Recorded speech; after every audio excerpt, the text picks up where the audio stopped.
Olá, bem-vindo, bem-vinda, e vamos falar agora sobre inflação acumulada. Inflação acumulada é aquela situação onde a gente tem, por exemplo, a inflação por um período mensal e a gente quer achar qual seria a inflação do ano inteiro. Para resolver isso é bastante simples. Nesse exemplo aqui eu tenho o IPCA de 2010, eu tenho em vários meses aqui, janeiro, fevereiro, março, abril, maio, respectivamente. Então, em janeiro foi 0,75%, em fevereiro 0,78% e assim por diante. A forma equivocada de se fazer essa conta aqui seria eu ir somando esses valores de inflação aqui e aí eu acharia qual que seria a inflação em todo esse período, né? Isso estaria equivocado. Como que eu tenho que fazer esse procedimento? É o procedimento de acumular. Então, qual que seria a inflação do primeiro trimestre, por exemplo, os primeiros 3 meses? Eu teria que multiplicar esses valores aqui adicionados por 1. Então, eu tenho 1 mais 0,0075, né? Eu estou tirando do percentual, 0,75%, dividido por 100, eu vou ter 0,0075. Então, é 1 mais essa taxa, vezes 1 mais a taxa de fevereiro, vezes 1 mais a taxa de março. E depois eu vou diminuir tudo isso aqui de 1. O valor que eu vou ter vai ser 2,06. E aí, se vocês fizerem essa continha aqui dessa soma simples, vocês vão ver que vai dar diferente, tá?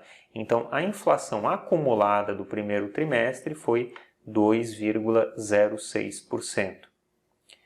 Se eu quisesse calcular a inflação anual, o procedimento seria o mesmo, eu iria acumulando as diversas inflações mensais que eu tenho. Então esse procedimento é sempre interessante quando eu tenho inflações de um período e eu quero encontrar a inflação em um outro período. O mais comum é essa situação, tem inflação mensal e eu quero encontrar a inflação anual, né? Também é importante destacar aqui que quando eu tenho uma inflação negativa, ou seja, eu tenho uma deflação, esse fator aqui ele vai ser menos do que 1. Então, suponha que eu tenho uma deflação aí de 0,75%. Então, eu teria 1 mais menos 0,0075. Então, isso aqui vai ser menos do que 1. Logo, esse meu valor aqui vai ser menor também, porque eu vou estar multiplicando por um valor menor do que 1 aqui. Então, mantém-se a multiplicação desses fatores, mesmo quando a gente tem um valor que é negativo, é feito dessa forma que eu acabei de comentar com vocês.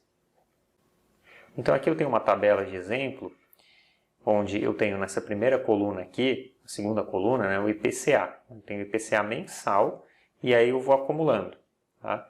Eu posso acumular de diversas formas. Então aqui eu tenho acumulado por trimestre, considerando o trimestre dentro de cada ano. Então, por exemplo, começando em janeiro aqui de 2012, eu tenho o início do ano. E aí eu vou começar um trimestre em janeiro de 2012. Por isso esse acumulado aqui está igual, né? Então, só passou um mês de 2012, então a inflação acumulada trimestral vai ser a mesma coisa que a inflação mensal, né? Eu só tenho um mês.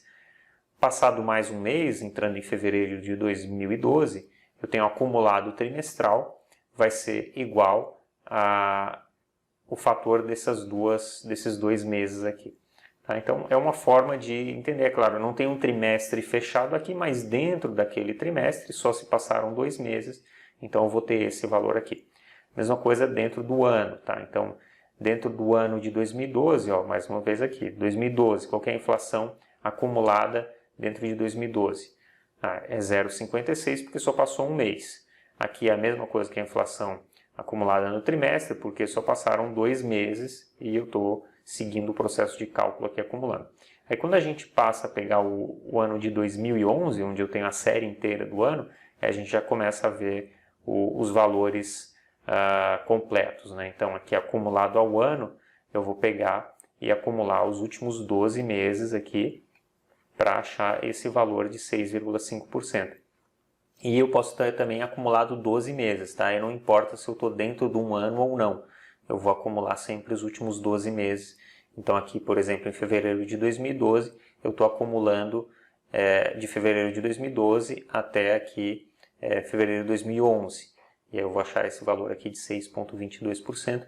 É esse processo que eu mostrei para vocês anteriormente da multiplicação desses fatores. É isso que nós temos nessa aula. Desejo bons estudos para você e até a próxima aula. Tchau!